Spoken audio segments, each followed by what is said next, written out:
E o Conversa Sem Recalque entrou de férias, foram 8 programas. A gente falou sobre Deus, falou sobre como o analista goza e se goza. A gente falou de um bocado de coisa como mulheres que falam, por que o símbolo fálico tem que ser justamente aquele que significa tudo na psicanálise. A gente falou de um medo de cada um, medo contemporâneo. Falamos também de Vejo Flores em Você, como é que a gente julga as pessoas, como é que a gente se vê no outro. Falamos do outro, homossexualidade, homoafetividade, transgênero, cisgênero e tudo que a gente podia começar a conversar na nossa contemporaneidade e desenvolvendo o nosso mal-estar da sociedade nesse tempo de hoje. Minha voz está sexy, está bonita, porque eu estou com uma crise de garganta, mas agora estamos com o Conversa de Verão. São 4 episódios, onde a gente traz um convidado sorteado entre aqueles que participaram do programa e outros 4 sorteados que também participaram do programa fazem as perguntas livres para esse convidado. E quem foi a primeira convidada? Diga aí você, Mitzi Mesca. Mas antes de tudo, já digo para você, ativa o sininho, marca lá no compartilhar, comente depois, passe adiante. Todos os sinais que o YouTube tiver, menos denunciar o canal, pode fazer tudo o que você quiser, porque é disso que a gente precisa. Vamos falar com quem? Mitzi Mesca. Mitzi, fala quem é Mitzi Mesca na psicanálise, na vida, no mundo. Um bebê que ainda está no processo de conhecimento com esse mundo tão bonito na psicanálise. Eu preparei basicamente hoje, eu vou usar um pouco o computador, porque eu fiz um textinho, porque quando o Ricardo me convidou para fazer essa participação, nessa roda, né, de perguntinhas, juro que eu fiquei bem estremecida, não vou negar, né, gerou aquele lugar de não agradar, não existe, não tem como, né. Então eu preparei uma coisinha para dizer basicamente quem sou eu. Posso? Deve. Então vamos lá. Eu sou a Mitzi Mesca.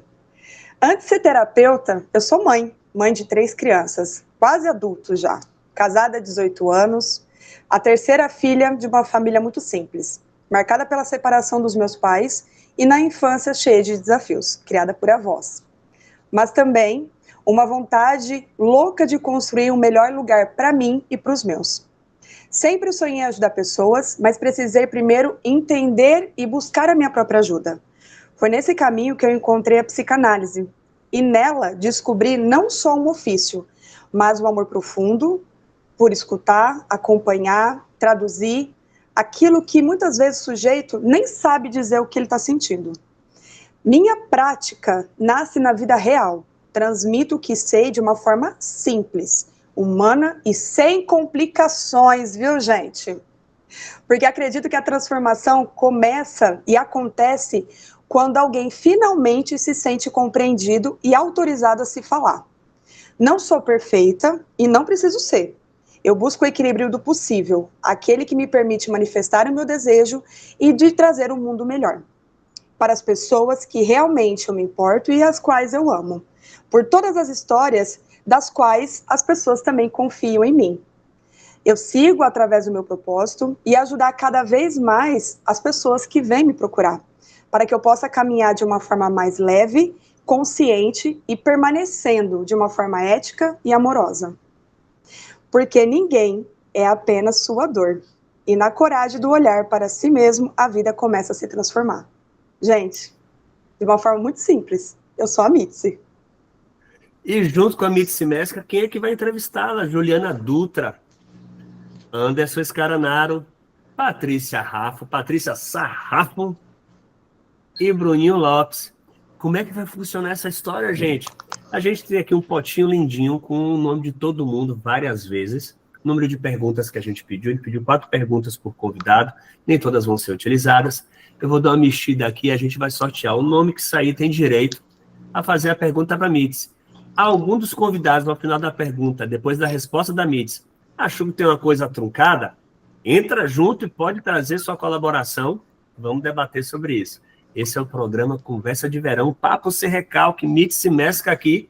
É quase uma roda viva nessa história aqui agora. Vamos ver quem vai ser o primeiro que vai. Deixa eu primeiro dar boa noite pro pessoal. Boa noite aí, turma. Dá um alô todo mundo. Pode falar mesmo, dá um alô. Oi, boa todo noite. Mundo. Boa noite, gente. Boa noite. Anderson Scaronaro e Juliana Dutra. Dá um oi também. Ei, boa noite, pessoal. Boa noite, porque normalmente a gente grava de dia e agora são 11h36 da noite. A gente está aqui desejante. O que é que a gente estava fazendo antes? Atendendo, estudando e fazendo prova e apó, porque afinal de contas a gente não se formou ainda como Mitsi Mesca, que já acabou. Estou errado, Mitsi Mesca? Graças a Deus. Acabei minha segunda formação. A gente estava na batalha, a gente segue na batalha. Quer dizer, todo mundo segue na batalha. Vamos lá ver quem vai ser a primeira pergunta, gente.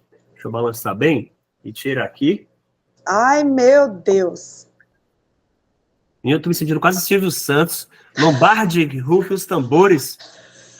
Eu tô me sentindo na Roda Viva aqui. Primeira pergunta é de Rafa. Nossa! Rafa! Merda! Outra coisa boa! Eita! Mitsi. Também te admiro muito, tá? Também te admiro muito. Eu vou começar pela pergunta que eu gostei mais. Mitsi, você é lacaniana, né, meu amor? Caminhando. Você realmente acredita que não existe a mulher? Mas se isso é real, pode existir, então, o homem? A mulher, de um jeito, olhando para a psicanálise, ela não é que ela não exista, ela existe. É que, assim, vamos retroceder um pouquinho essa relação dessa pergunta. Quando a gente olha para Freud, ele transforma o desejo de ser quem somos através da percepção do falo. Quando Lacan ele entra e descobre que a mulher ela não tem o falo, obviamente, né? Quem não sabe aqui para os leigos, o falo ele é uma concepção do homem que é através do pênis. É uma forma de dizer o poder da relação do homem. Quando Lacan ele vem e transforma essa ideia de que a mulher ela não existe, não é pelo fato dela não existir, é porque a mulher ela é todo falo. A mulher ela é o próprio desejo, o ser desejante do desejo. Então, dizer que a mulher não existe é a mesma coisa dizer que o desejo do falo e do poder da existência não existe. Ficou muito complicado? A Rafa. Alguém vai confrontar aí. Rafa está pensando. Rafa não passou ainda a mão na testa, nem coçou aqui, ó. Eu mas quero alguma escutar, coisa Rafa, ela tá pelo pensando. amor de Deus, fala. O que é a mulher não existente? É que o Lacan, né, pelo meu pouco entendimento, não li muito dele ainda, ele fala que não existe um modelo único de mulher, né? Mas mulheres no plural, né? A mulher ela é a própria sexuação da identidade, da sexualidade e o poder fálico. A mulher ela é o falo, por si só. Mas daí eu pergunto, por que ele colocou isso para a mulher? O homem não tem também a mesma coisa ou existe um modelo único de homem? Não existe nada, existe um modelo único, na verdade, né? Dentro da psicanálise existe o contexto da subjetividade da ideia do falo. Não tem como eu não deixar de falar do falo não olhando para a mulher da forma que você me trouxe. Quando Lacan ele diz que a mulher não existe, é para dizer, através da linguagem do Freud, que a mulher é o próprio falo em si. Freud ele fala, eu tô caminhando para essa parte da sexuação da feminilidade, porque foi onde Lacan ele fragmentou a ideia do poder do falo na relação da psicanálise. Freud ele traz o poder do homem através do poder do pênis.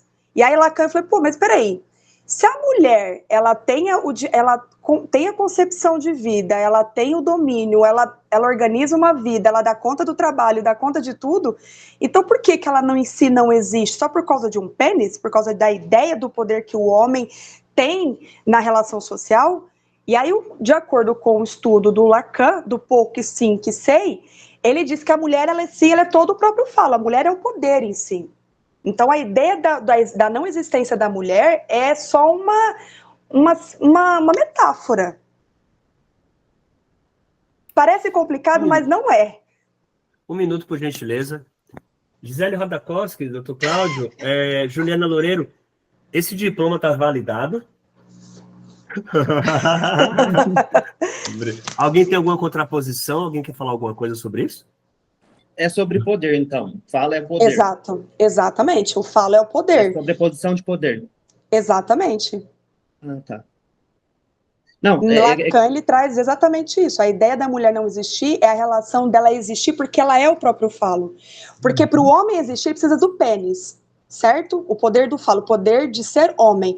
Lacan, ele trouxe a ideia que a mulher, ela não existe pelo fato do pênis, mas ela é o próprio desejo, ela é o próprio formato do pênis. Ela é o poder. E ponto. E o homem trans? O homem trans tem o mesmo lugar. Isso não muda.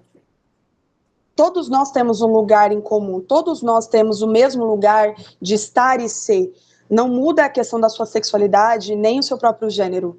Aí o falo é simbólico, nesse sentido que você fala, né? Exatamente, tudo é dentro de um simbolismo. Simbolismo, né?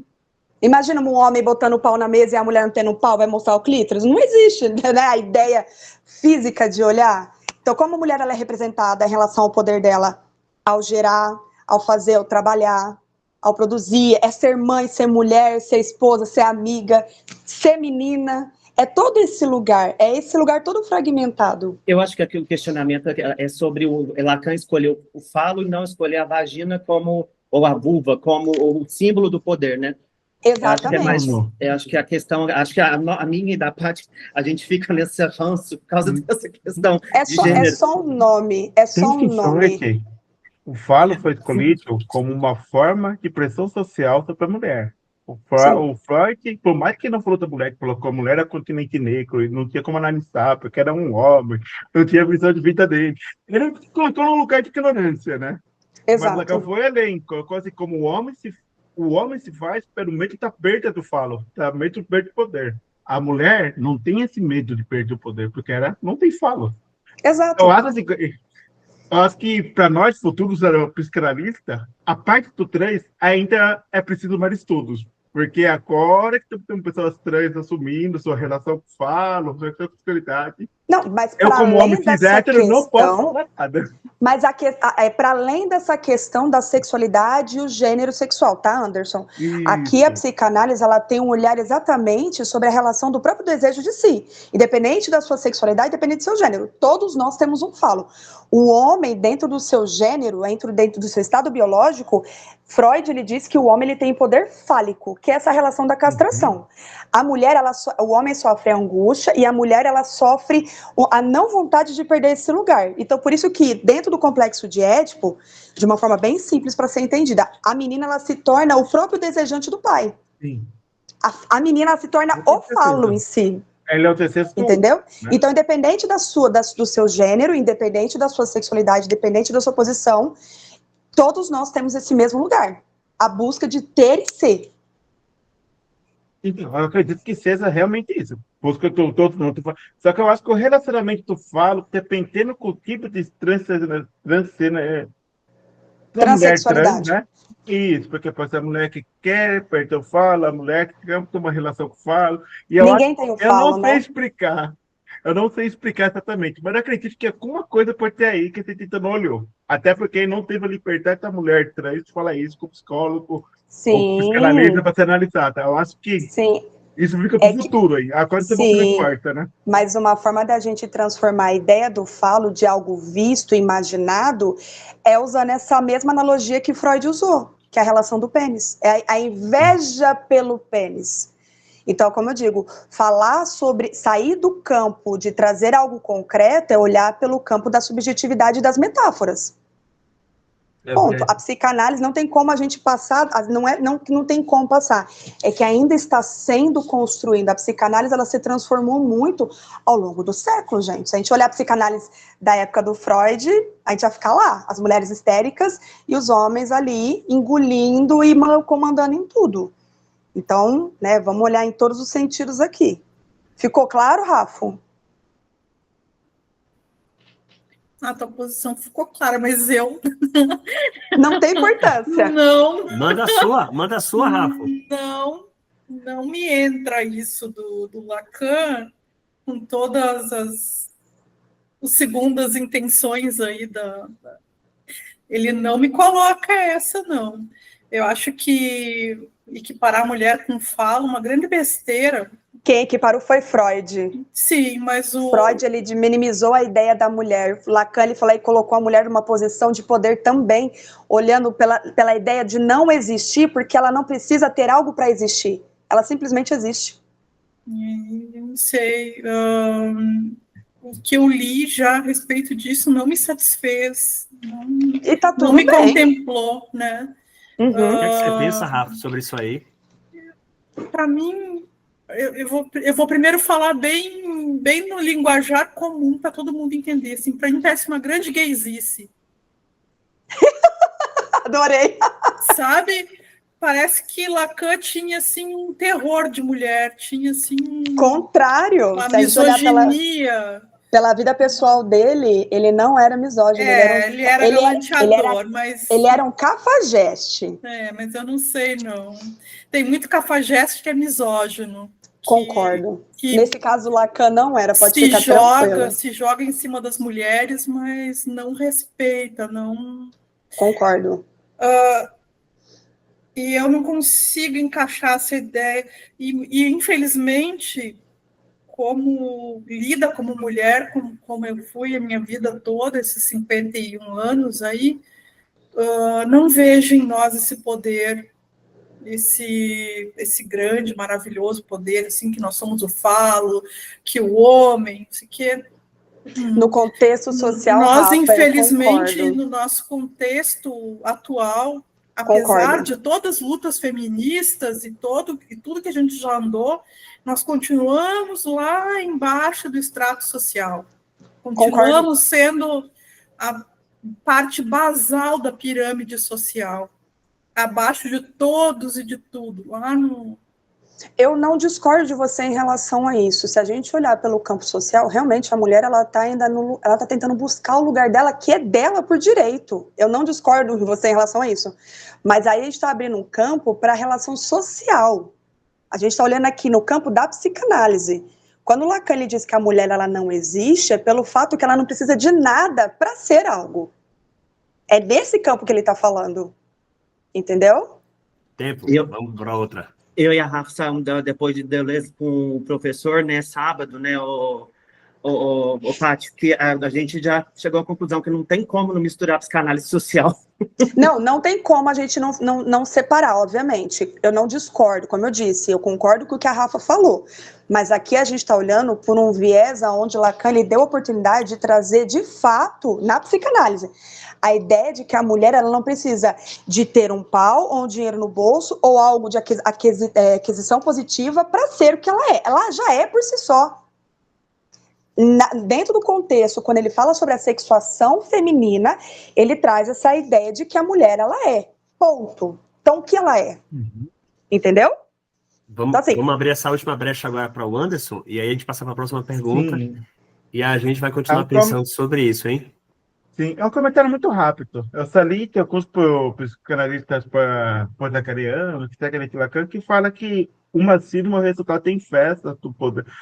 Que a mulher tem o próprio falo, por si só. Por ser o próprio poder, do poder criativo da mulher, como nunca vai ter. Há um dos pontos que colocam sobre isso. Sim. E até assim, por a mulher não ser constituída para a falta, ela tem a falta, mas não é para a falta, pelo meio da falta do falo. Então, ela tem seus parâmetros abertos. Exato. Ok. Depois eu vou mandar um livro para vocês de Lacan que vocês vão se apaixonar, tá? Relaxa. Vocês estão lendo a teoria. Mandar para a gente postar e a turma também conseguir ler junto, né? Quem está assistindo a gente. Próxima pessoa que vai perguntar é...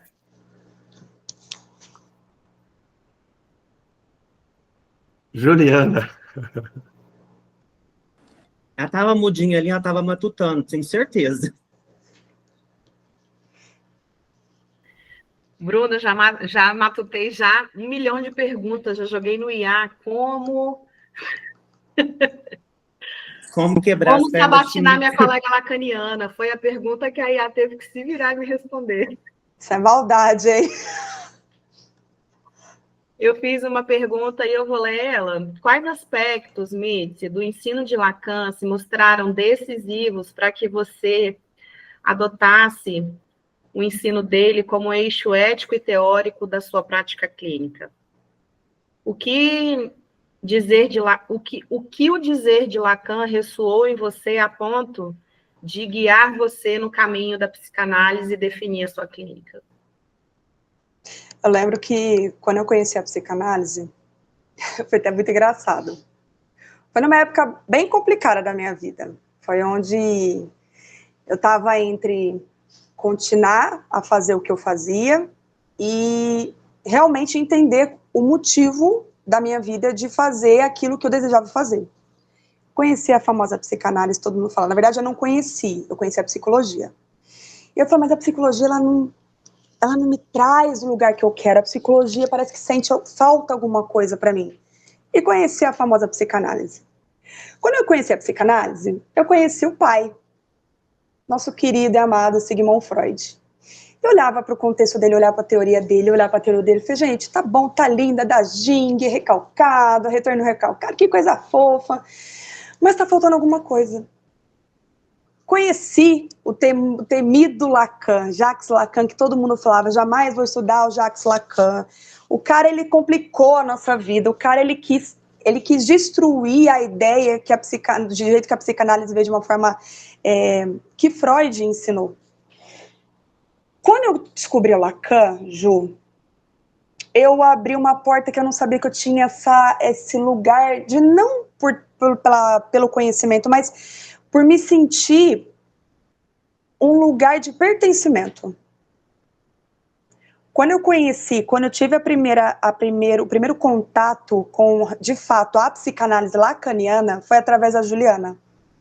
Foi através de uma fala que ela trouxe, que foi a primeiro contato, de fato, em olhar para a teoria lacaniana.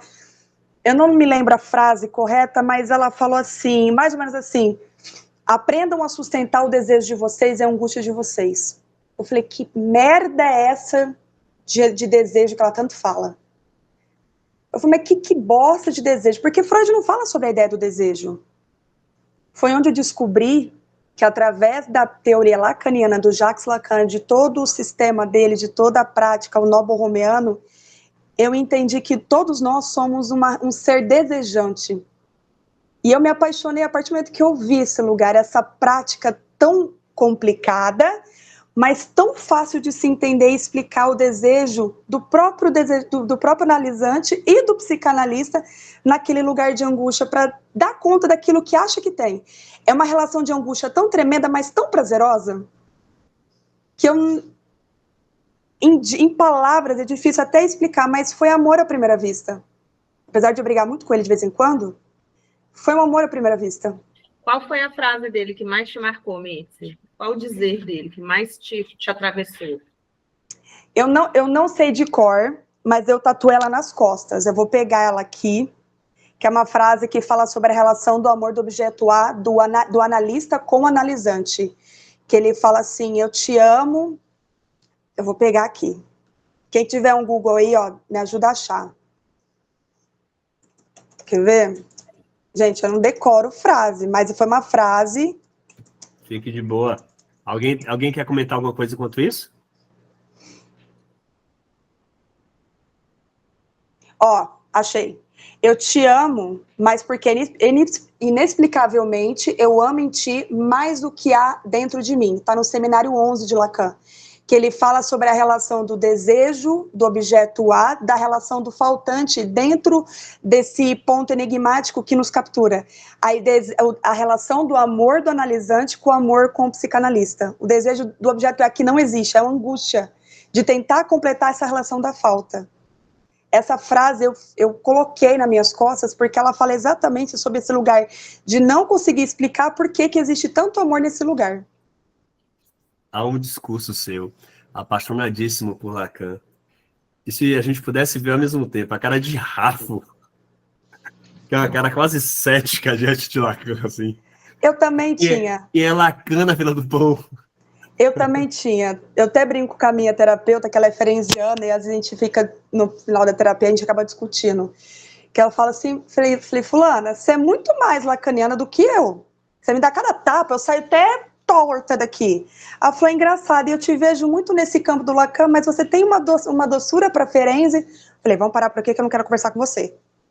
esse amor pela ideia da teoria lacaniana não é pela complexidade do matema, da forma que ele trouxe a ideia do Saussure, S1, S2, não, é sobre realmente como ele trabalhava na clínica, esse lugar de amor e de carinho, e quando era necessário, ele realmente fazia a pessoa andar, falar, sai daqui, vamos fazer alguma coisa, não ficava ali, sabe, massageando o ego, ele literalmente ensinava o outro a caminhar sem depender, com muito amor e carinho. Você praticamente, você é isso, você está escrevendo na cama, parece que você está escrevendo você, porque você é exatamente isso, você dá tapa na cara com um abraço. Exato. Acho que quando você fala de Lacan, você fala como você, vem a ideia quando você está falando, mas ela está falando dela mesmo, tipo, sabe?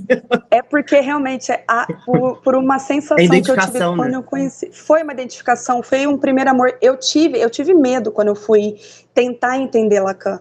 Eu tive medo quando eu falei, gente, o que esse cara tá falando de novo-romiano na minha cara? Eu não tô entendendo nada. E eu fui me aprofundando, lembro que eu chorava, mas não vou entender isso aqui, esse cara é ridículo, que idiota. Quando eu fui entender e fui olhar de fato o trabalho dele dentro da clínica, eu comecei a entender a teoria direito. Eu tenho uma frase que o Bruno disse aí, que Lacan disse. Qual? Tá no livro que o Ricardo me deu, e por causa dessa frase eu falei para ele, amigo, acho que eu tô gostando de Lacan. Ele falou, se você se apaixonar por Lacan, a gente corta a relação. Maldade. Bruno, Lacan diz assim, ó, que o analista deve aspirar a um domínio tal de sua fala que ela seja idêntica ao seu ser. Ó, Lacanzinho. Tá e esse vendo? foi mais um Conversa Sem Recalque, terminamos aqui agora, porque eu Autenticidade, né? chato pra caramba. Eu acho que é sobre autenticidade, né? Eu acho que é a identificação. Quando você fala, eu vejo que você tem muita identificação com Lacan, com tudo que ele teorizou, tudo que ele trouxe de Freud, né? E trouxe para a linguística. E eu também, eu não posso dizer que eu tenho muita admiração também. Eu não tenho partido ainda não, tá? Mas, assim, eu admiro muito, muito, muito. Não foge do pai. A gente costurar Freud, gente, sem ler Lacan, infelizmente. Não. Porque o problema com Lacan, na verdade, eu tenho para mim que não é Lacan em si e toda a sua clínica e seu desenvolvimento. É porque tem uma roupagem matemática na coisa, através da linguagem, e como a gente, de uma maneira geral, tem uma certa dificuldade, limitação, não gosta desse raciocínio mais lógico, mais matemático, diante de uma coisa que é subjetiva, essa estrutura mexe com a gente começa a negar o cara.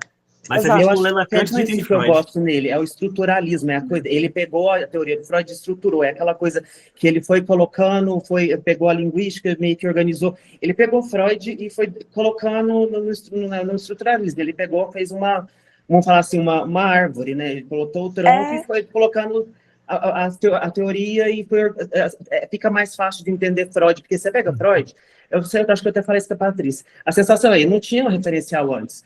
Ele saiu foi pegando aquele monte de teorias que ele tinha até ali, o que ele estudou, não sei o que, e teorizou. Daí ele vai... ele não tem vamos falar, igual o Lacan tem um Freud antes, mas o Freud não tinha ninguém, ele teve que fazer parte de metáfora, de um monte de questões, assim, e aí vem o Lacan pegar, peraí, agora eu vou pegar aqui uma ciência linguística e vou colocar... É mais ou menos a ideia que eu tenho.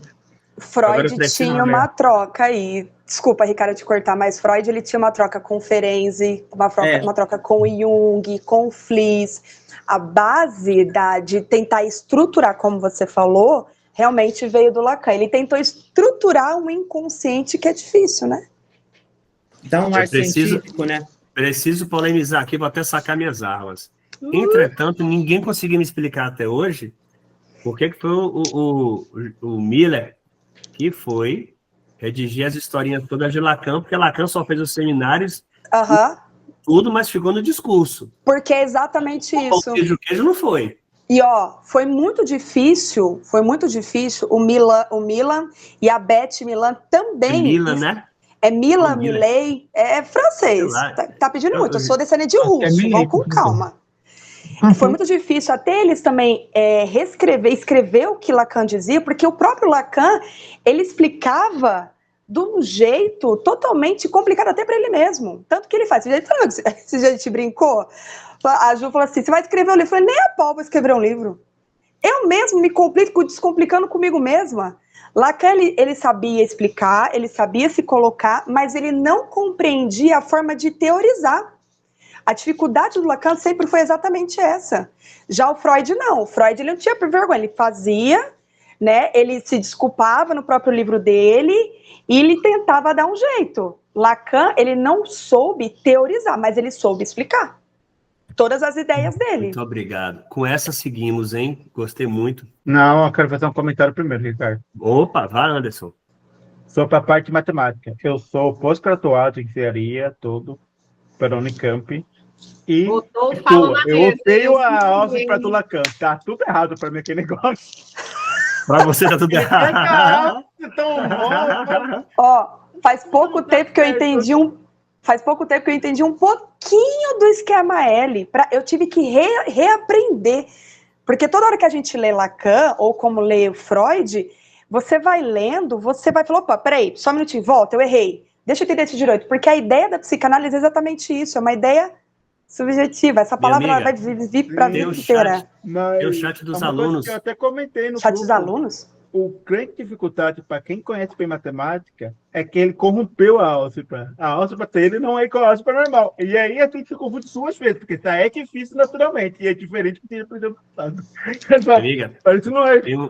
Tem a turma lá da Uninter, nós, no chat dos alunos, e aí sempre tem um bate-papo, uma prosa boa, às vezes tem umas coisas mais profundas, e às vezes a gente desenvolve, aí chega o Angelino, chega o Gilberto, e mete Lacan goela abaixo. E com toda a nomenclatura e tudo que você imaginar, que eu leio, releio, peço assim uns 10 minutos, ou vou para o dicionário, vou para a IAF. Que inferno a gente está falando aqui, para eu entender o que é que eu tô, como é que eu vou me inserir nesse contexto. Porque é um papo de uma dificuldade de compreensão que não tem a subjetivação de cada um. Exatamente, mas ó, vou te ensinar um segredo, gente. Para entender Lacan, você tem que entrar em grupos de Lacan. Juliana tem um grupo que quando você escuta, você fala, meu Deus, onde eu estou? Eles estão me xingando. Vai se tornando corriqueiro. É como você aprender a falar uma nova língua. As palavras vão fazendo sentido de acordo com aquilo que você vai estudando, reaprendendo, escutando. É exatamente esse movimento. Por isso que as pessoas têm preconceito com a teoria lacaniana. Mas a teoria lacaniana em si, ela é muito mais simples de se utilizar na clínica do que o próprio Freud. Os freudianos vai me dar um soco agora, quem ver essa gravação. Eu, por exemplo, eu gostaria só de conversar depois com a Juliana Dutra sobre esse negócio de Lacan direito. Vamos ter uma prosa, viu? Nos bastidores, vamos tirar o próximo. Se a Juliana escutar eu falando isso, ela vem aqui me dar uns tapão, que ela fala, Lacan não é para qualquer um. Loureiro? Foi o livro. Não, professora. Foi o livro que você me deu, Ricardo, eu não tenho. Bom, a pergunta agora é de Anderson. Eu acho com carinho, hein? Minha pergunta é mais simples de tudo, né? Qual que é o processo para se tornar uma psicanalista? Qual é o seu processo? Porque cada tem a teoria, tem a ética e tal. Mas como foi para Misty se tornar, escolher ser uma psicanalista? Eu amei a pergunta O que levou para a hora da saúde mental? Foi os meus problemas mentais. Foi meus abandonos. Foi as minhas rejeições. Foi os meus abusos emocionais e físicos. O que me levou para esse lugar e de me tornar quem eu sou, e ainda estou nesse compasso de sempre tomar muito cuidado, de nunca ultrapassar o lugar do grande saber e me colocar sempre nesse lugar de pequena, foi os meus problemas. Na psicanálise, primeira coisa que a gente faz quando entra nela é primeiro se olhar, antes de olhar para o outro. E não tem como, né, Mitzi? Muito dificilmente a gente que faz a imersão na psicanálise não faz a conexão com as nossas questões, com as nossas histórias, né? A gente vai lendo, vai estudando, vai aprendendo, vai tomando aula e vai numa simbiose com aquilo que está sendo ensinado. Falo, caramba, eu sou isso aí tudo misturado e comecei a ver que eu posso me entender de alguma forma, né? Me sensibilizar um pouco mais. Foi. Antes de tudo, quando eu fui entrar, eu procurei uma psicanalista para entender por quê. É aquela coisa, sustentar a minha dor, minha angústia de ser quem eu sou e viver com aquilo que eu tive que ter. É sustentar quem eu sou. Eu acho lindo que se casa perfeitamente com a proposta de escola lacaniana, né? Que fala que todo psicanalista tem que vir como psicanalista primeiro. É E a partir verdade. dos seus TCCs, descoberto dos seus TCCs, você descobre a descoberta, o TCC que analisar. Verdade. Bom, vamos lá então. Próximo na fila. Eu. Ai, Ricardo. gente. Oh, Vamos lá. Aqui. Num tempo, se S1 e S2 se comunicam interligados. Vamos falar sobre o explica discurso que do no sujeito. conjunto dos Não afetos, vamos falar sobre isso. Vamos lá. Num tempo em que tudo precisa ser rápido, resolvido e sem ruídos, como a psicanálise lê essa intolerância ao incômodo, à demora, ao diferente, o que isso revela sobre a nossa relação com o outro, com o desejo, com o laço social? Essa pressa de ter resposta para tudo, essa pressa das pessoas sempre querer tudo muito rápido, é isso? Como é que a gente sustenta esse conflito todo diante dessa dinâmica abusiva que a gente vive hoje na contemporaneidade, onde tudo precisa ser imediato e tudo acaba sendo mal absorvido e a gente tem a impressão de que as coisas estão acontecendo da melhor maneira possível, porque a ideia do ser rápido é bom, né, de tudo estar rápido. E como é que ficam os laços? Como é que fica o sujeito? Como é que fica o desejo nisso tudo?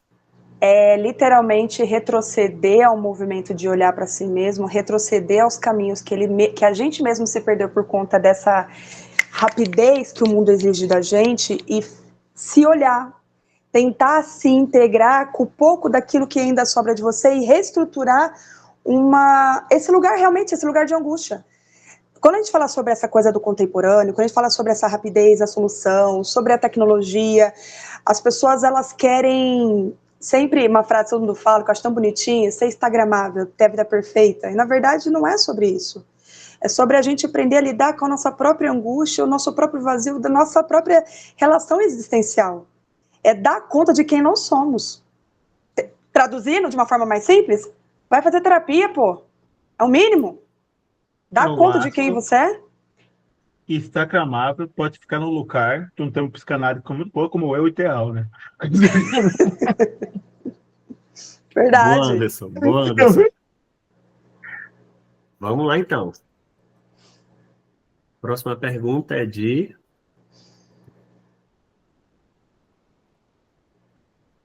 Bruno. Saiu você agora. Eu vou catar gancho no que Paty disse, gente. Eu vou de novo para a questão de gênero e questão social. Como você percebe que a expectativa de gênero influencia a forma como a paciente fala de si mesma na terapia? A performance de gênero? Como você acha que o fato dela ser obrigada por exemplo, uma mulher, um homem, como que isso acaba influenciando até na somatização, no adoecimento de alguém dentro da contemporânea? Acho que tem a ver com um pouco o que o Ricardo falou também. As expectativas sobre, né? Exatamente. Trazer exatamente quase a mesma resposta. É sobre como cada um se enxerga e como cada um lida da forma que tenta se integrar. Eu acho que a ideia da psicanálise é exatamente esse lugar do que não é certo e o que é errado. Não existe, é um lugar único. É a verdade sobre ele mesmo. É ensinar essa identidade, ou esse gênero, ou esse lugar. Esse humano, gente, é humano. Mas, Né? sobre a mulher, por exemplo, principalmente, a mulher, eu falei até isso com o Paty no sábado, o fato da mulher ter que ter tripla jornada, ela ter que lidar com a expectativa, ela tem que fazer o que o homem faz e ainda fazer o papel da mulher hoje em dia, né? Como que você acha, como é que se orienta, chega uma mulher lá desorientada e ela fala, não estou aguentando a minha vida, como que você acha que a gente lida com isso? A gente faz um chá revelação, acorda, tipo... Não, exatamente, eu tenho muitos pacientes que passam por esse caminho de ter várias jornadas, o que eu falo para elas é exatamente o que eu levo para minha vida. Você não é obrigada a suportar. É escolher o lugar que você está. Às vezes a mulher, gente, vamos sair do papel da sexualidade e vamos falar sobre o ser humano em si, tá? O Homo sapiens.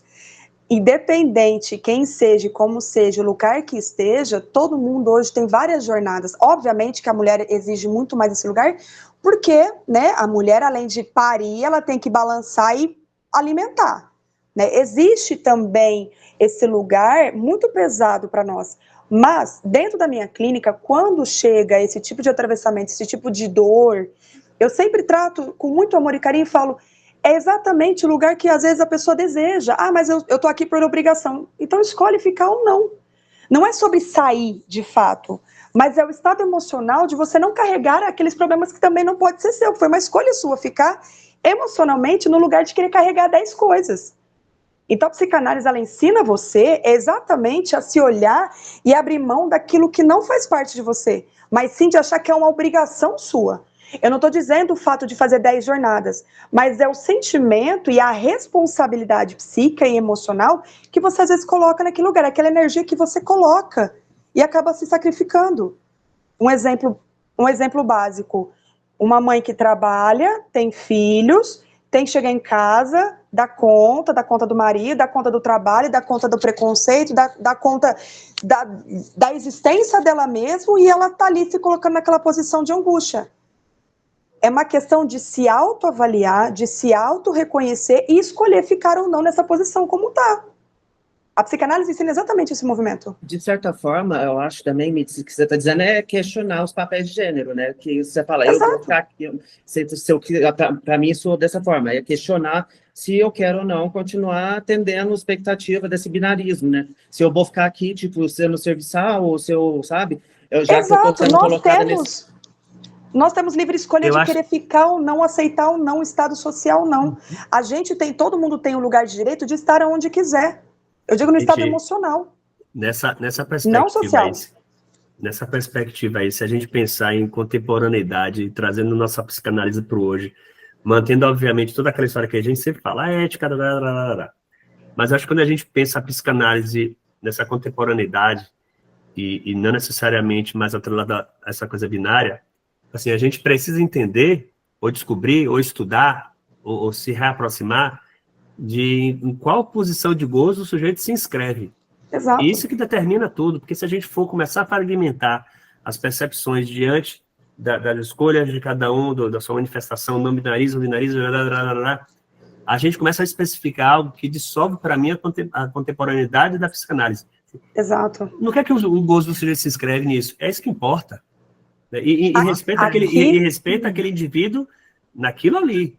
A psicanálise, a subjetividade dele ali, com a história dele ali. A psicanálise, ela não olha sobre a relação da transexualidade, do homem, da mulher. A psicanálise, ela olha o sujeito nu. Mas esse sujeito é atravessado o tempo todo pelo social, não tem jeito. Todos nós somos atravessados pelo social. Sim.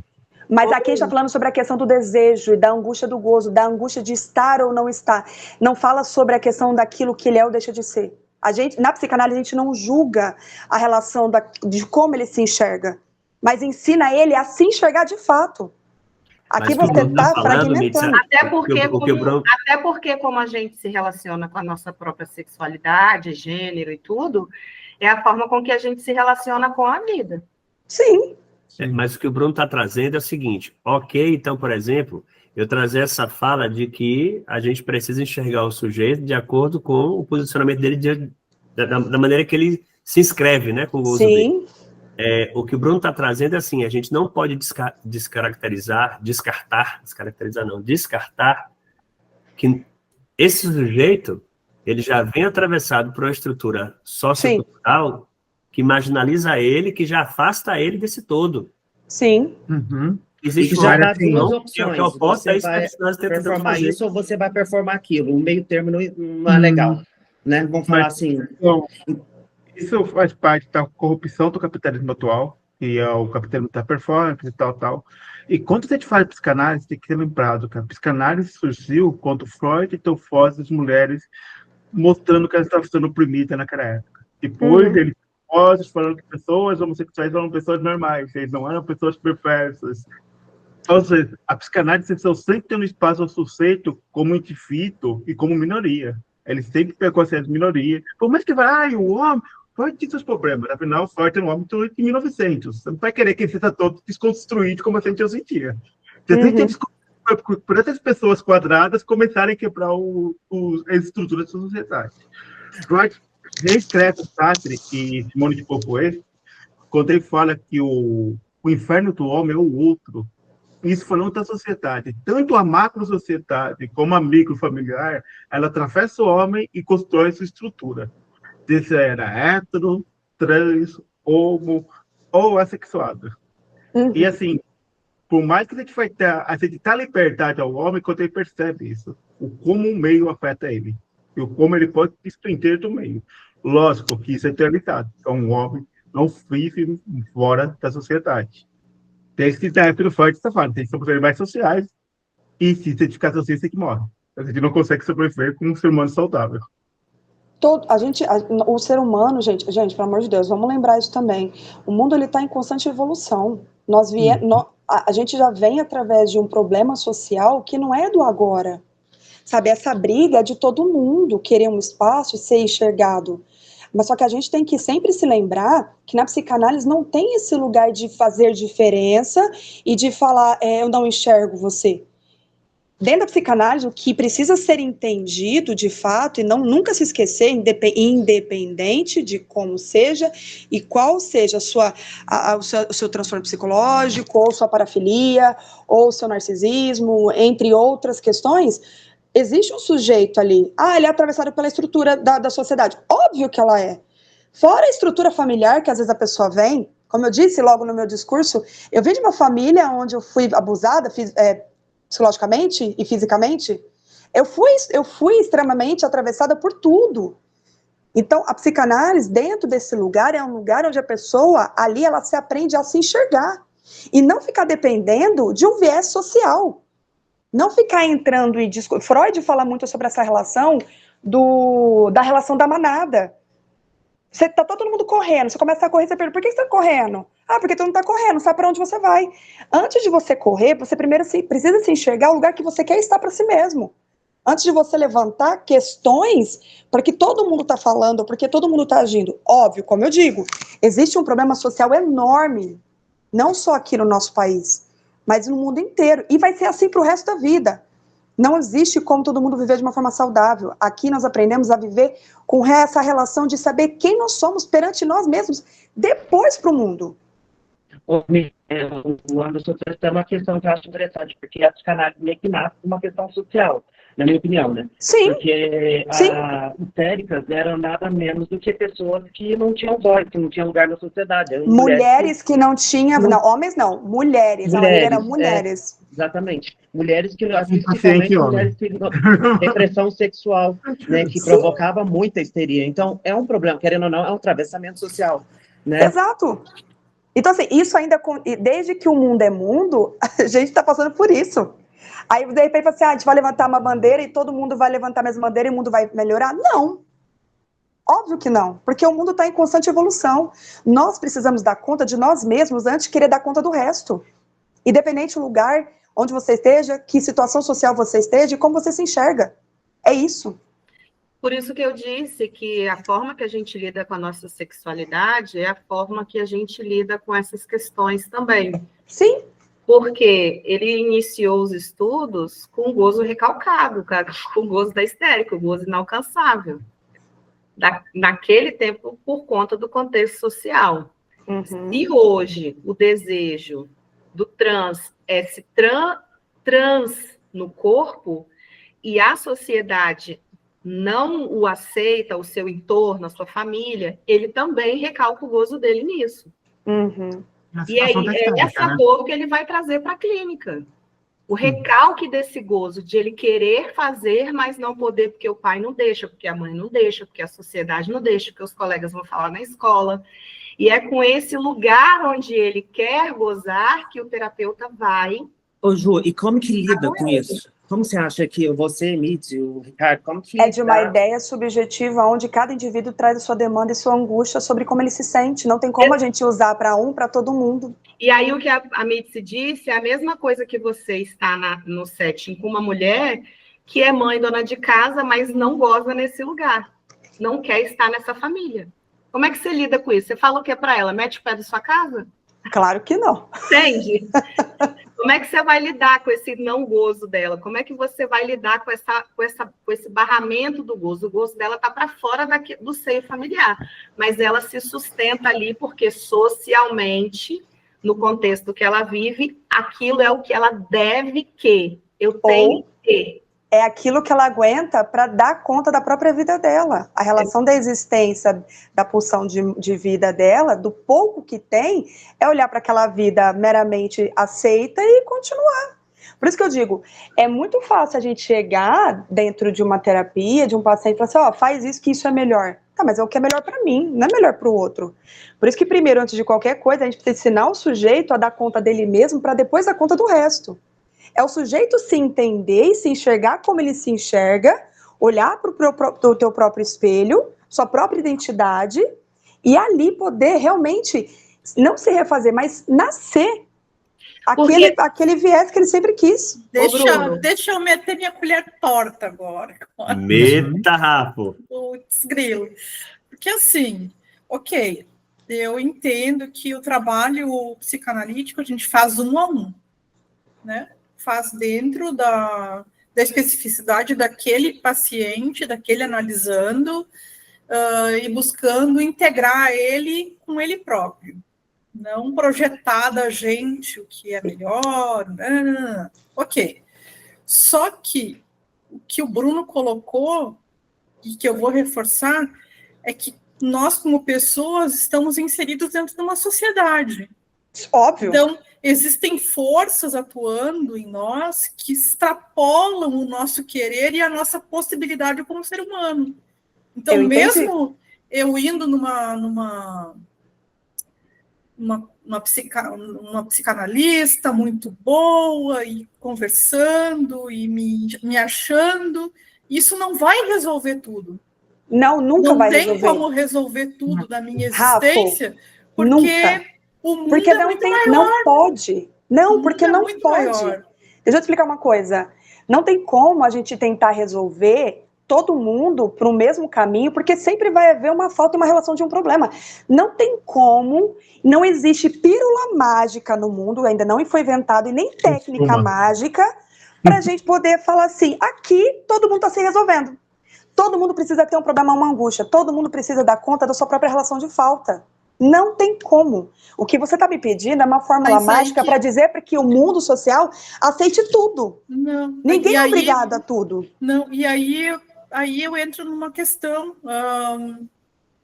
Não adianta só para o bem-estar do ser humano, não adianta só ir numa terapia, não adianta só estar em terapia. A gente tem que lutar por um bem-estar como sociedade coletiva. Mas para fazer um bem coletivo social, primeiro você tem que dar conta de quem você é para você mesmo. Você não vive por causa dos outros, Rafa. Ninguém aqui vive por ninguém. Eu vivo por mim. Não existe essa ideia. Mitzi, muito das nossas ações é na expectativa do grande outro, né? Muito do então, que por isso, existe uma falha aí. Claro, porque existe um trauma, é óbvio. A gente também fala assim... Pode falar, Anderson. Eu acho que a grande questão aí é ter que voltar para Payan, que fala que a sociedade se estrutura como um indivíduo doente, normalmente. Sim. Porque a gente é doente assim. E voltar para o próprio Freud. Freud falava no bem-estar de civilização que é assim que dá um pouco da nossa felicidade em troca de segurança, um pouco de segurança, que nem é total segurança também, porque a sociedade faz a segurança de acordo com o seu papel nela. A gente não pode se iludir achando que eu, hétero branco, vou ter a mesma segurança que a Missy ou que a Soliana. Esse sistema no prédio meu que eu moro, que é um prédio de alto luxo, a pessoa foi acreditar aqui porque era negra no prédio. É uma moratória daqui. Essa história, Anderson. No momento que você pega, por exemplo, um homem hétero, um homem cis hétero, né? Hétero, cis, mais. Ele tem suas neuras, tem suas histórias para serem trabalhadas, mas de uma maneira geral, o caos dele está imbuído dentro de um padrão social que é tido como aceitável, que é tolerável. Mas uma pessoa trans não vai ter já esse lado dele. Então, além das questões pessoais, ainda tem uma maré de confronto cotidiana que é completamente diferente. Então, não tem como equiparar as duas situações. Não tem. Então, deixa eu trazer algo que eu namorei com uma pessoa que tinha paralisia, que era ofendida na rua porque eu estava salto alto. As pessoas paravam para assim, cara, que é notificar salto alto para não cair na rua. Agora, que direito tem uma pessoa que ela não pode estar salto alto? Ela quer ficar bonita. E ela não. E assim, não é porque ela tá caindo, nada. E qual o problema do homem você não tem noção, você tá usando. Sempre vai ter um problema pobre. social. Gente, vamos viver num mundo social de todos os problemas possíveis. O que a gente tem que lembrar e sempre nunca se esquecer que a psicanálise ela é só um viés de uma simples teoria que está sendo estudada ainda e está tentando ajudar o ser humano a poder se identificar. O social, ele nunca vai mudar nesse ponto. Eu entendi onde vocês querem chegar, mas aqui a gente precisa, antes de qualquer coisa, entender quem nós somos perante a nós mesmos. A gente tem que mudar a ideia de todo mundo. Eu concordo que as pessoas têm que ser um pouco mais humanas. Eu entendo que o preconceito, esse preconceito horrível com a transexualidade, com o racismo, com a mulher, contra as crianças. Olha o que aconteceu essa semana com uma mulher que foi arrastada com um carro, gente. Entendeu? É um problema social que não é de agora. É um mundo. O mundo ele foi feito assim. É nós que precisamos entender qual é o nosso lugar antes de qualquer coisa. O mundo nunca foi assim, Rafa? Até mesmo antes da Bíblia? O mundo não era olho por olho, dente por dente? Não, o mundo não foi feito assim. Quem fez assim foram foi nós. Humano. Foi o ser humano então, quem fez que o foi mundo? montando isso. Então, e assim como ele montou, ele pode desmontar também. Exatamente. Só que o mundo foi feito assim. Então, vale de nós a nossa responsabilidade emocional, de identidade, saber onde eu quero chegar com esse lugar. Não adianta a gente brigar com o mundo e não se olhar para si mesmo. Você não pode secar no lugar que você quer, essa porta fica fechada. Você primeiro tem que ter a porta aberta. Assim que nem você pega cães. O cão que passou a vida dedicando aos outros. Se ele fosse dedicar a vida dele focado nele, ele não teria feito nada daquilo, porque ele era uma classe nobre, um nobre, ele não precisava ir para a rua passar fome e pôr a cara e tapa. Concordo. E assim, eu acho que assim, a o Bíblia. ser humano, como social, ele é tão importante quanto o indivíduo, porque o indivíduo não vive sem o social e o social não vive sem o indivíduo. Lembrando de Marx, ele fala, a humanidade não vai mudar de uma hora para outra. Exatamente. Ela está mudando. O capitalismo é melhor que o socialismo, é melhor que o mercantilismo. Mas e ele vai mudar para algo melhor também. Mas para a sociedade mudar, o indivíduo precisa primeiramente mudar dentro de si para mudar o resto. Mas isso funciona em paralelo, não é de um por um. À medida que o indivíduo vai mudando, quando você pega os reis apostolicistas e parece os reis iluminados, você vê que é pequenos indivíduos mutando e a sociedade mutando em volta como um todo. Não existe sociedade e indivíduo que mutam separadamente. Concordo. Assim, né? Então, mas entre escolher mudar o mundo e mudar você, não é mais fácil. Igual você vê todo mundo jogando papel no chão. Você também vai jogar ou você vai pegar o papel e jogar no lixo? Mas é que tá. Primeira mudança começa dentro de você. Exatamente, é isso que eu estou dizendo. Primeiro a gente precisa olhar para si, para depois tentar mudar uma comunidade, mudar um estado, mudar um país, mudar o mundo. Não adianta fazer ao contrário. É sempre de dentro para fora. Eu concordo, mas é uma coisa que vem em paralelo. Eu queria falar, eu sou um pouco assim, essa questão da mudança, do mudar o outro, né? Na verdade, como eu disse, da relação do próprio gozo e a sexualidade, eu acredito que para você sustentar essa postura na clínica, você permitir que esse analisando com esse conflito suporte decepcionar o outro. E sair desse lugar de eu preciso que ele me aprove, e agora eu o decepciono, para que eu morra nessa identidade e possa nascer numa nova identidade. Exatamente. Se o sujeito, dentro da análise, ele não chegar nesse lugar de decepção do próprio meio, para que a nova identidade dele surja, ele não consegue fazer isso sem... Eu acho que não dá para falar sem dor, porque não existe esse lugar sem dor. Mas existe sustentar essa posição, mesmo que doa. Exatamente. De decepcionar o outro para assumir o próprio desejo. É isso que as pessoas não se preparando. Nós não temos coragem de sustentar o próprio desejo de que a gente não precisa do outro para existir. Nós precisamos, antes de qualquer coisa, entender o que nós somos para nós mesmos, para integrar o outro sobre a nossa vida. Eu tenho uma frase que eu falo muito em relação... Desculpa interromper. A gente existe sem o olhar do outro? Não existe. Não existe. Mas para você se entender, você precisa também de estruturar essa ideia. Um exemplo, vou trazer um exemplo muito simples, que isso para mim faz muito sentido. Eu digo para meu marido, eu falei, eu estou com você não porque eu só te amo, eu estou com você porque eu quero, é uma vontade minha, não um desejo dele.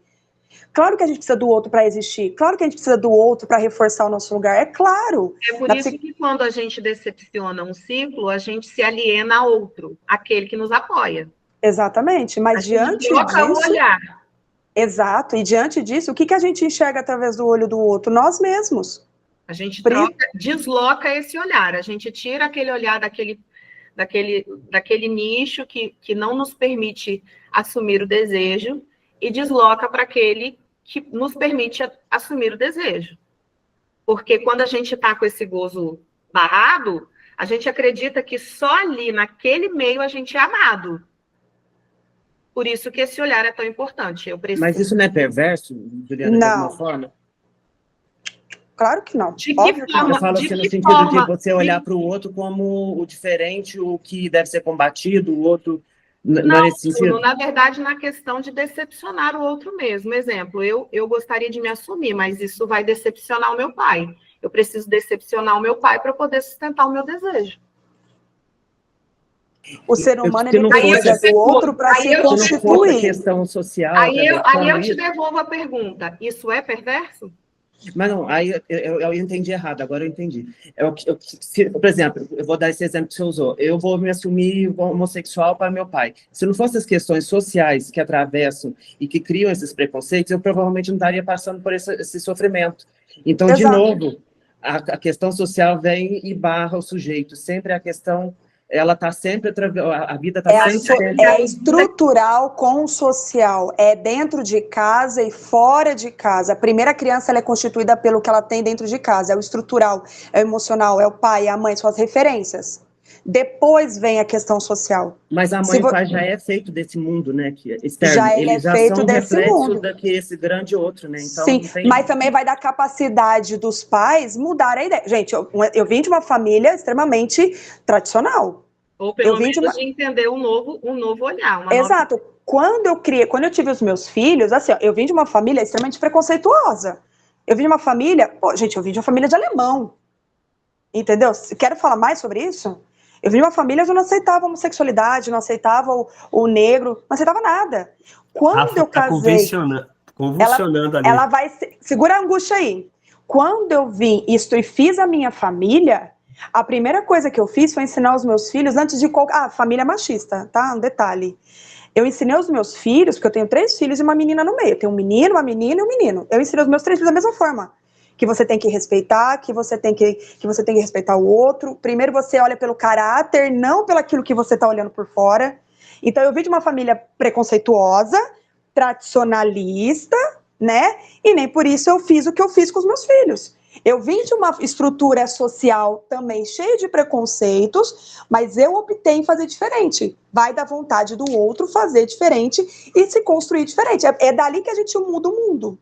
É de dentro para fora. É sobre isso, é isso mesmo, Mitz, acho que esse é o caminho, você falou. É pegar aquilo que a gente recebe e não sempre só pegar como verdade. Não, peraí, isso faz sentido? Exato. Sabe, é fazer aquela autoanálise. Isso faz sentido para mim? Isso faz bem para o outro? Faz bem para mim? Eu acho que é sobre isso. Eu vou contar um depoimento muito bonitinho que aconteceu na minha vida. Os meus filhos, o Miguel, meu mais velho, ele tinha acho que uns 10, 11 anos de idade. Eu tenho um casal de amigos, hoje eles não estão mais juntos, separados. E aí eu fiz a festa a surpresa quando eles ficaram noivos. Eu comprei aliança, eu fiz a surpresa. Um casal de homens. Meus filhos viram, se abraçaram e ele falou assim, mãe, eles estão se beijando. Eu falei, cara, isso é amor. Foi o momento que eu coloquei, independente da sua sexualidade, a gente tem que respeitar o desejo do outro. Entendi. Ponto. Se fulano quer pular na esquina e ficar pelado, e ele tem consciência disso, quem somos nós para intrometer na vontade dele? Pronto, é isso que muda. Na esquina, ficar pelada, pronto. Vai lá, amor. Depois eu quero ser só cafetona. Rafa, você quer falar, Rafa? Eu só estava escutando e delirando aqui, me despenando aqui, porque o social vem antes, o grande outro, que é a cultura, né, que é todo esse sistema que a gente existe, vem antes do pai e da mãe. O pai e a mãe vieram disso. Então, quando a gente fala em família, e a gente fala nas relações parentais, a gente está incluindo a sociedade aí. Não tem Vai como da tirar. nossa capacidade de querer fazer diferente, ensinando de dentro para fora. Claro, então, como pronto. seres humanos, a gente, como pai e mãe, vai lidar com o que a gente teve da sociedade, da cultura, desse grande outro, e vai adaptar aquilo na nossa parentalidade. Sim. Mas a sociedade está ali o tempo inteiro. A criança não tem um momento em que ela não esteja com o grande outro. Ela está sempre envolta nessa cultura e envolta nesse sistema. É a mesma coisa que eu te perguntar o que veio primeiro, o ovo ou a galinha. Aí na psicanálise você te explica, tá? Pelo amor de Deus. De acordo com Freud, o ser humano é intussuscita a cultura quando intussuscita a linguagem. A linguagem é um reflexo da cultura. Logo, assim que é a primeira influenciada para a cultura, antes também até. Tudo que a gente está falando com a mãe, para a linguagem da própria mãe, para o fato de receber um nome que a gente não escolheu, vai escolher para a sociedade, um nome que existe antes mesmo que nossos pais nascerem, assim que é sendo construído socialmente. Lógico que a gente tem camadas de sociedade. A sociedade não é uma coisa só. Como diria o Freud, é assim que não somos animais sociais, somos animais carecônicos, estamos em panto, não em sociedade. Tem um panto bem grande. Rapaz, reunir um bando de CDF dá uma loucura da zorra, viu, para prosear, vou te contar. Eu vou para a próxima pergunta. Se eu estivesse perto do Anderson, eu ia estar apaixonada por ele. Eu gosto de ver o que ele fala, bicho. Vamos nós. O Anderson é fogo no parquinho também, rapaz. Próxima pergunta do Bruno.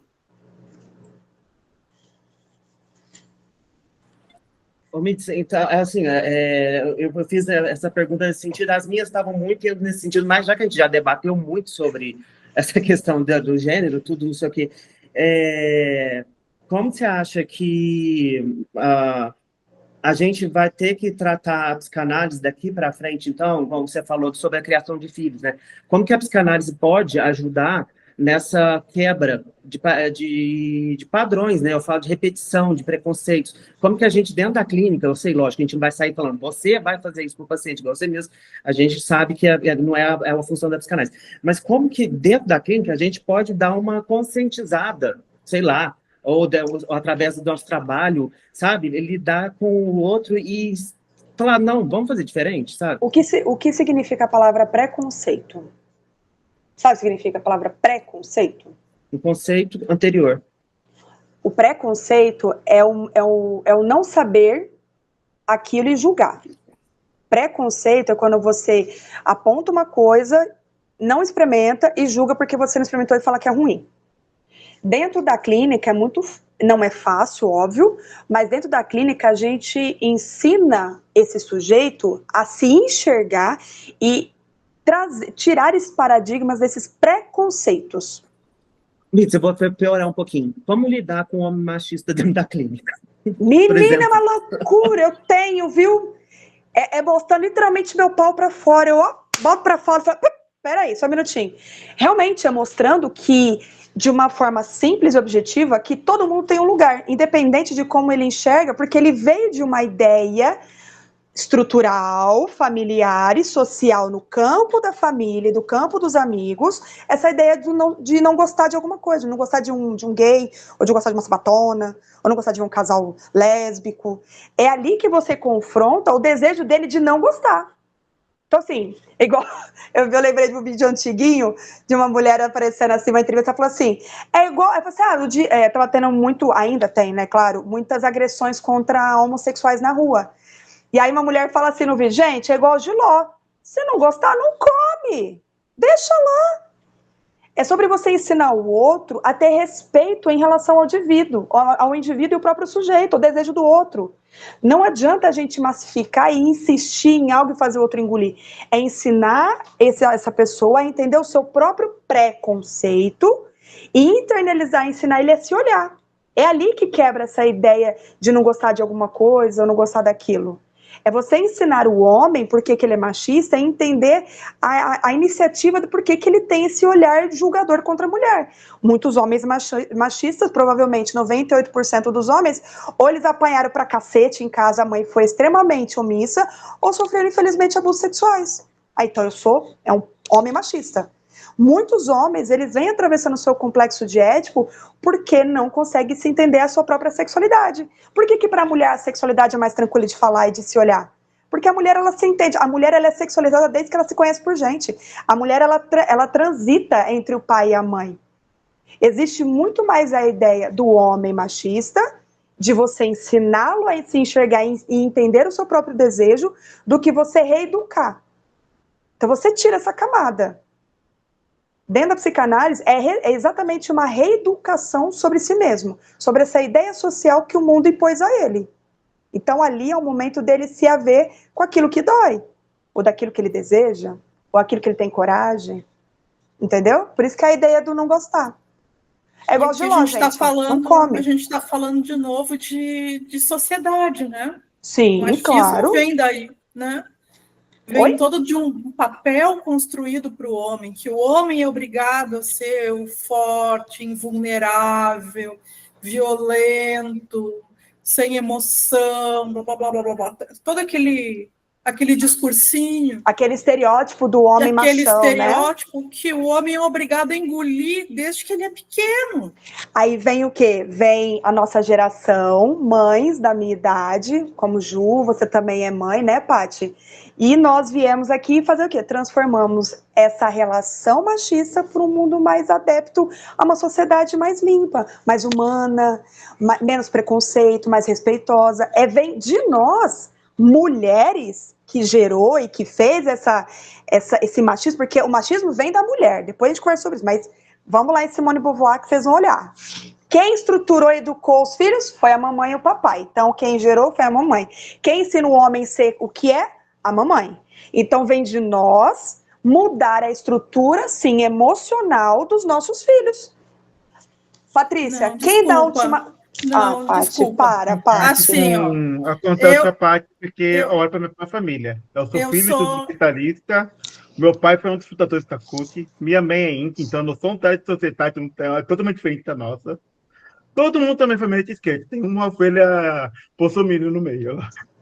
Como que isso nasceu? Foi a criação do meu pai que me ensinou desde pequeno que mulher é igual ao homem, que ele tem que respeitar o direito de cada um, ou foi a sociedade filtrando para a família? Porque por mais que a gente tenha pais e mães que tenham pensamentos únicos, diferentes social, a gente está no contexto da sociedade. Freud fala que depois do pai, a gente se liga aos amigos. Não é amigos, não, mas tem um nome, amigo, tem um nome para isso. Que é a pessoa que representa tanto por presente para a constituição moral, como os nossos pais. E indo mais além para aquele futuro de uma evolução, ele fala que, em busca de um papel de segurança, a gente procura o amor daquele que representa nosso próprio pai, aceitando as nossas semelhanças com ele, e qualquer pessoa que tenha diferença entre eu e o meu próximo que eu amo, eu ressarço. E isso serve para qualquer tipo de preconceito. Homossexualismo, ciganos, que nem uma das coisas que a gente fala pouco. Existe um preconceito muito grande com esse sistema de Jeová. Eles foram perseguidos pelo nazismo, foram perseguidos pelo comunismo, foram perseguidos por todo mundo. E ninguém comenta tanto, que não que ainda tem preconceito nisso aí. Por mais que eu não sou o testemunho de Jeová, mas eu fiz pela história que eles foram muito perseguidos. Hoje existe campo de concentração na Rússia para testemunho de Jeová. Existe campo de concentração para ciganos também. Mas são tão minorias que às vezes capacente de olhar para eles como ser humano, porque eles são muito diferentes da gente. Eles são diferentes. Logo, e o que não é Narciso, não interessa Narciso. O Narciso não o admira. Pelo contrário, ele exclui a vida dele, ele foi na cruz. Então, você tem que ver, assim, toda a crítica por si, quando a pessoa cria autoridade e se põe em contato com o outro, como diferente do outro, ele percebe que o próprio preconceito dele existe pela relação ao outro que ele tem, de identificação. Isso é sempre? Não. Aquele que a gente fala. A gente temos a ética de defesa. Se o defesa do cara ser pior, tá tudo bem. Ele vai ser pior e é o que ele quer. foi alcançado pela clínica. E assim que não está aqui para socar se ele é machista, se ele é qualquer tipo de preconceito que ele possua. A gente pode tocar em casa, mas na clínica não. Na clínica ele é um antifício, a gente vai espelhar ele, vamos analisando o porquê, e se for o desejo real dele, ele faz aquilo que ele quer.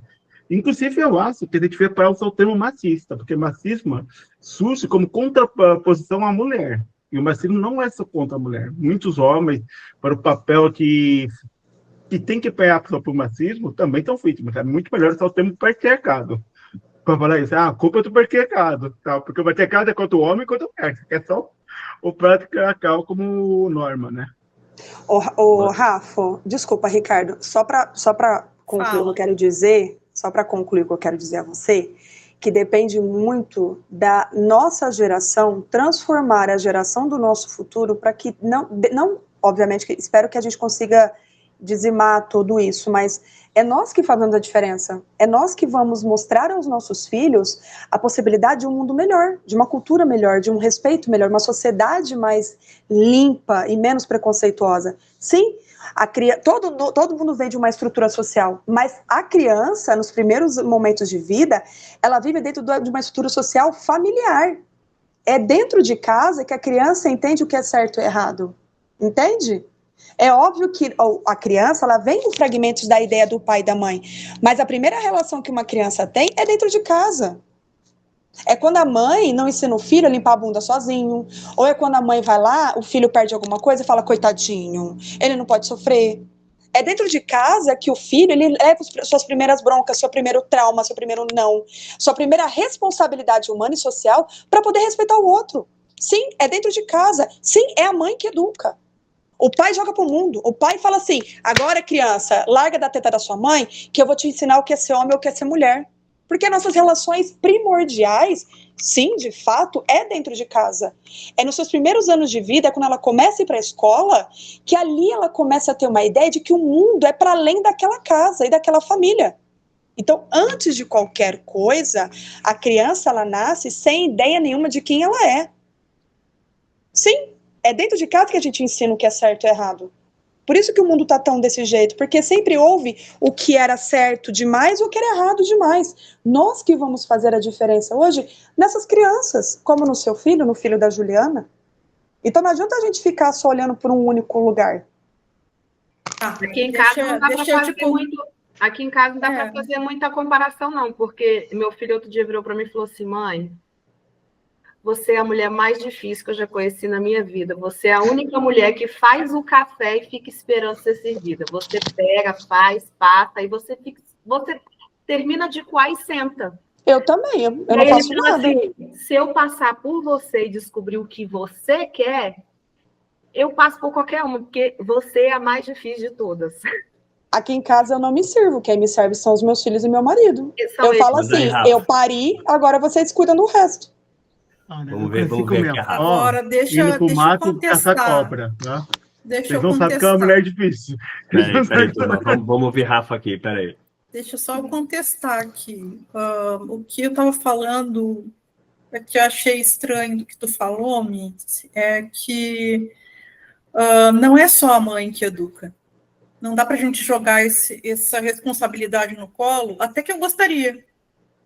Eu adoraria poder dizer assim, puxa, sou eu que educo meu filho, sou eu que educo, eu que vou botar todas as ideias antimachistas na cabeça dele, vou desmontar o patriarcado na cabeça dele e ele vai ficar um ser humaninho maravilhoso, como eu queria. Só que assim, eu tenho um papel limitado nesse... Todos nós temos. Né? Porque, além de mim, tem o pai dele, que é outra pessoinha e outra cabeça. Uma cabeça com a que eu não concordo. Tá? E quanto à masculinidade dele, quem que ele vai ouvir? O pai dele ou a mãe dele? O pai. Porque é o exemplo de homem que ele vai ter. Até um certo momento da vida da criança, a criança, obviamente, que ela tem que olhar para o pai. Óbvio, é o papel do pai fazer essa relação com o mundo. Não é nossa obrigação como mãe. Nós ensinamos aos nossos filhos a relação de afeto, de respeito, de carinho, de dedicação, de lugar. entendeu? É nós que ensinamos isso ao filho. Dentro dessa estrutura, em certo momento, a criança, ela sai e ela olha para o pai, claro, é natural. Então, digamos assim, você fez o seu papel até onde era teu lugar. Se a gente partir do princípio de que a gente, por exemplo, tá aqui com 40 anos, fazendo uma faculdade, entendendo sobre ideias e outras ideias daquele mundinho que eu estou vivendo, ótimo. Mas eu não tive filho agora. Eu tive filho com 18 anos. E eu saí dessa estrutura e entrei na minha vida social, independente da minha vida primária lá, da minha família primária. Como que eu vou lidar com isso aos 40 anos se eu criei o meu filho nesse modelo? Então, tem coisas que são irremediáveis. Ele vai lidar, Rafa, com isso lá na análise dele. Ele vai ter que se lascar, tomar uns tabefe por aí na vida, mas a gente não pode nem a gente ficar nessa culpa do porquê que eu fiz isso, porquê que eu eduquei assim, eu não sabia isso, eu não sabia aquilo. E tem outra coisa. A grande maioria da realidade hoje no Brasil é a mãe ser mãe muito precocemente. Uhum. A gente não é mãe, a gente não é ensinada a ser mãe. Tinha que ter, eu falo desde que eu tive meu primeiro filho. Tinha que existir uma lei. Você só pode ser mãe depois de cumprir sua primeira faculdade. Pelo menos para você ter uma ideia do que é o mundo além do seu cercado. Uhum. Tinha que ter uma lei no Brasil. Você só vai ser mãe depois disso. Porque, enquanto isso, a gente, sim, mãe, leva aquilo que é do primordial. Não tem como não ser. Respeita o seu pai. A última palavra é dele. Se a gente veio desse modelo, a gente vai repetir até que a gente não repita mais.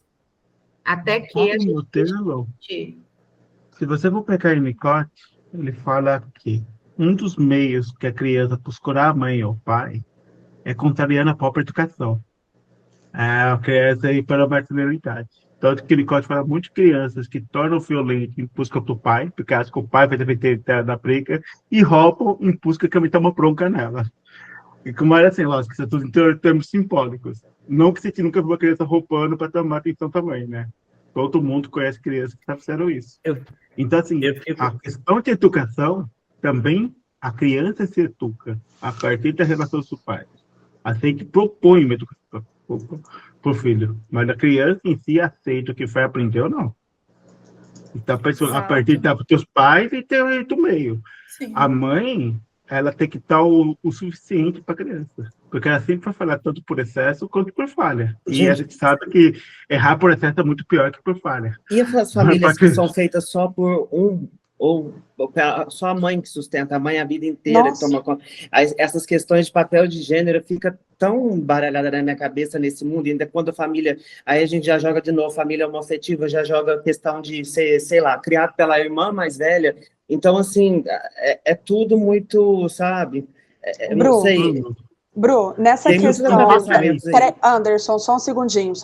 Essa questão, eu vou dar aqui uma percepção que eu tenho, tá?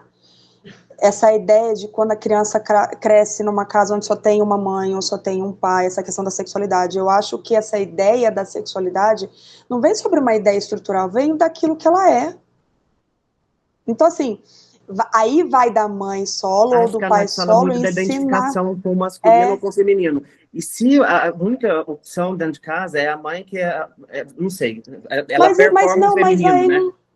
Mas aí essa questão da sexualidade não muda nada. Não existe essa coisa aqui, só porque teve uma mãe ou só teve um pai, ela acabou escolhendo ou sentindo de ser. Não, a criança e acabou. Eu tenho uma família tradicionalista. Aqui eu sou uma mãe, casada com um homem, eu tenho 3 filhos, eu tenho uma família extremamente organizada, socialmente aceita, e minha família minha prima casou com um negão de 2 metros de altura, que meu avô morreu desesperado. Minha prima, que era uma filha extremamente colocada dentro de uma caixinha, é uma sapatona maravilhosa que pega geral e que teve uma família linda e estruturada, que isso não tem nada a ver.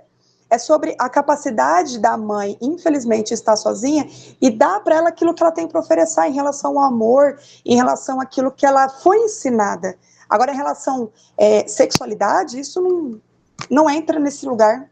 Bruno, E eu acho legal até lembrar. a criança só uma escolhe. coisa. A criança escolhe esse lugar. Não acho que escolhe também, Ela né? pode transferir Sim. esse afeto até mesmo para o porteiro, como já foi dito até em aula. Sim. Ela identificar que aquele que provê, que traz coisas para ela, ou que qualquer coisa, ele transfere isso para ele. Então, isso é indiferente. A relação do grande Sim, outro, a relação da sempre castração vai existir até no sentido social. A sociedade ela pode castrar a criança também. Ela não precisa ter uma figura masculina ali em volta. E nem um afeto ali bonitinho. Sempre vai, de alguma forma, a criança ela vai dar conta de escolher um objeto e outro objeto para dar conta dela mesma. Então não faz diferença. Lembrando que são papéis. E se você voltar a verdadeira família tradicional brasileira, que são os índios não tem pai e mãe. O filho é tatarico. Todo mundo é pai e todo mundo também tem criança. Alguns grupos iorubais têm o conceito que 1.1, que são todos por um. Ou seja, todo mundo é filho e pai de todo mundo. Esses conceitos sociais são muito ocidentais, cristãs, e muitas vezes na cultura pop europeia não existia. Então, lembre-se, pode ser criança seu pai, pode ser criança sua mãe, pode ser seu amigo da rua. A questão de pai e mãe, papel, função materna e paterna muda muito de acordo com o contexto social que é até incrustida. A gente sabe que vai ter um ético, mas até a representação nossa do ético é um pouco enviesado, porque como que isso cai numa cultura iorubá, que não tem pai nem tem mãe? Ela vai dar um jeito. A subjetividade do sujeito vai dar um jeito e pronto. Colegas, a gente vai deixar agora o público refletir sobre isso. Infelizmente, eles não puderam ver todas as caras e bocas de todos nós enquanto cada um ia falando. A Rafa quer me matar. Quase infartando algumas vezes, mas isso vai dar cada material no Instagram, que não é pouca coisa. Nós temos mais 2 perguntas para terminar. Nós estamos há quase 2 horas nessa história aqui. E nós estamos terminando já o programa. Vamos tirar as 2 últimas perguntas. Você não inventa de prometer parte 2, não, que nós estamos prometendo. Não o vai episódio ter. do Deus. Eita, lá aí. Do Deus. A próxima pergunta é de Rafa. Vai, Rafa. Rafa, com amor, Deus. vai. Ah, meu Deus. Faz uma pergunta diferente. Qual delas que eu vou perguntar? Faz uma pergunta diferente. Faz uma pergunta diferente. Rafa naturalmente é diferente. Pois é, né? Ela é única. A Rafa é o meu ponto da turma. É que são todas tão boas, mas tá, deixa eu te perguntar. O que você acha da campanha É Problema Meu, dos homens se implicarem na violência contra a mulher? Você vai me chamar agora de burra, porque eu não vi essa campanha. Eu não vi essa campanha.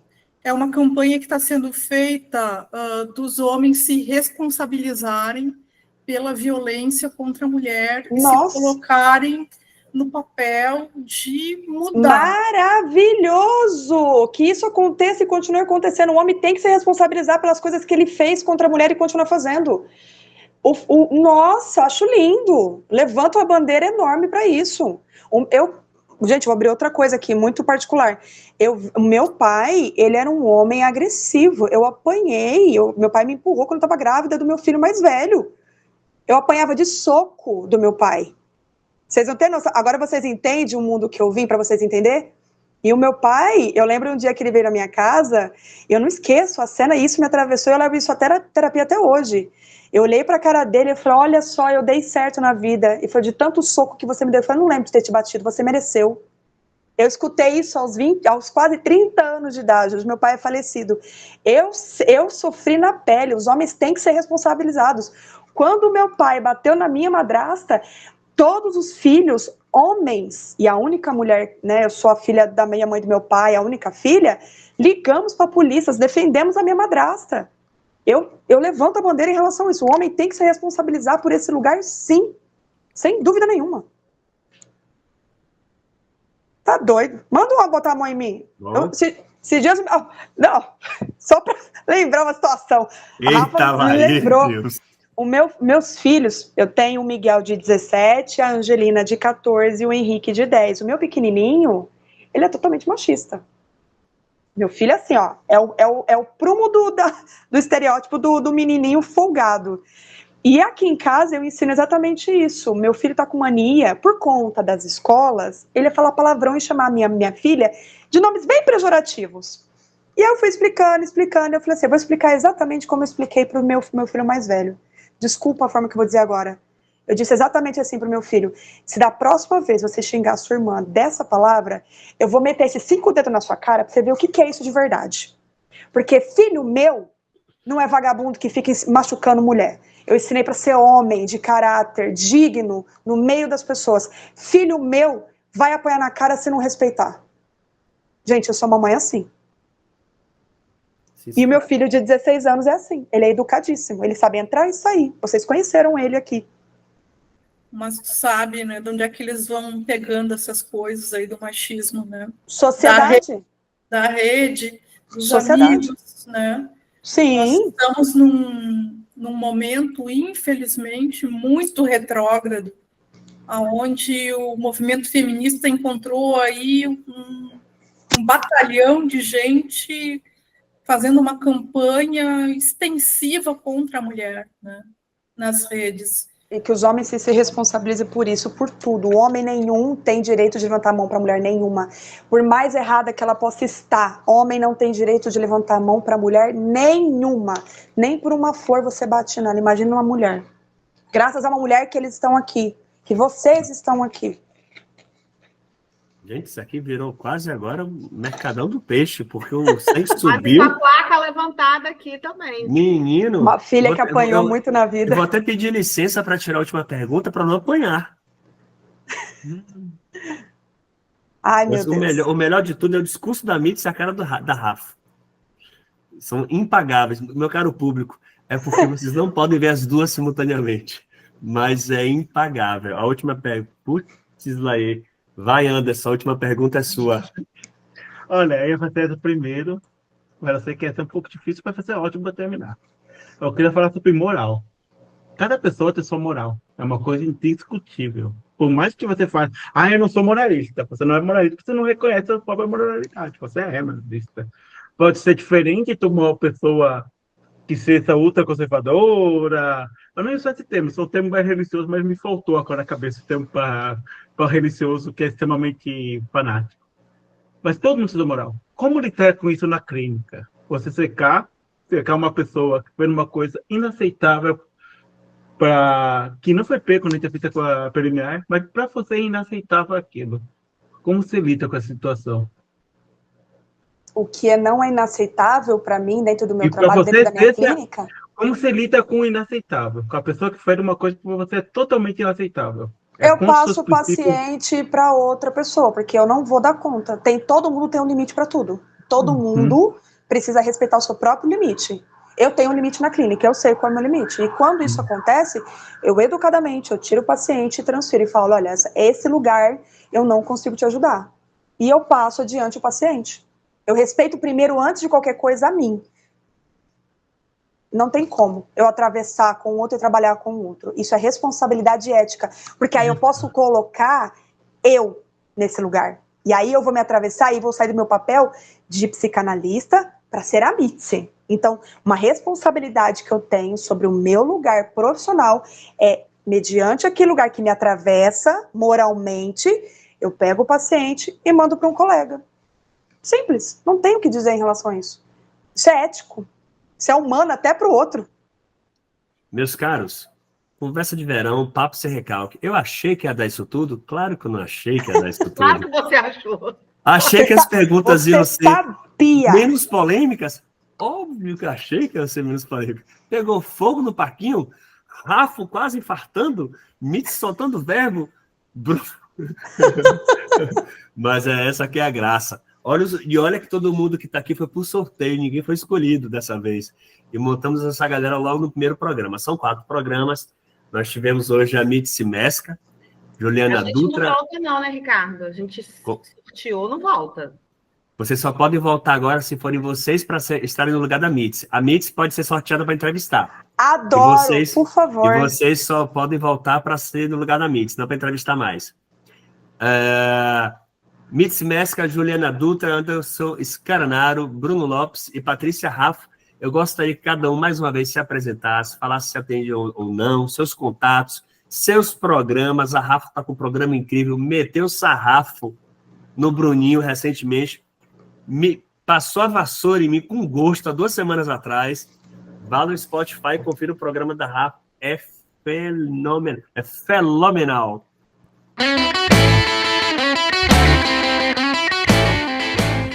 Ok. Graças a Deus, a próxima semana eu entro de recesso, vou descansar um pouquinho. Gente, tô ficando doida já. Sou psicanalista, como vocês puderam ver, né? Trabalho, por enquanto, de uma forma online, porque eu atendo o Brasil e fora do país. Eu tenho o site www.mitsmescapsicanalista.com.br, tenho o meu Instagram, mitsmescapsicanalista, e tenho meu telefone, 16 98839 8410. Para esse ano, não tem mais agenda, como eu fiz o videozinho, mas ano que vem estou abrindo alguns horários novamente. É só me chamar. E acabou de acabar a faculdade, a primeira faculdade de psicanálise, bacharelado em psicanálise do país. Verdade. Graças a Deus finalizei, foi incrível, a defesa foi linda. Seu TCC foi o quê, Mitzi? O meu TCC, então, foi um tema muito delicado para mim. Esse tema foi, eu olhei muito pelo campo da relação da morte, porque conciliou com o falecimento da minha tia, do meu pai e da minha melhor amiga, o suicídio narcísico. O meu pai, né, automaticamente ele acabou deixando a morte chegar, mas a minha amiga, infelizmente, ela acabou se suicidando. Então, quando eu fiz esse TCC, eu coloquei exatamente tudo de mim ali. Então, foi lindo. Tanto que eu levei até para terapia. A minha analista quase chorou comigo. Mas foi lindo. Eu amei todo o percurso da Uninter e espero agora, ano que vem, ter mais coisa por aí. Parabéns, amiga. Parabéns, Obrigada. Sucesso para você. Vamos lá, Bruno Lopes. Eu não atendo ainda, eu só sou estudante mesmo ainda da Uninter, né? Do ano que vem eu vou entrar, você também, né, Ricardo? 3º ano, né? Mas eu tô nas redes como The Queer Niner. Quer escrever ali?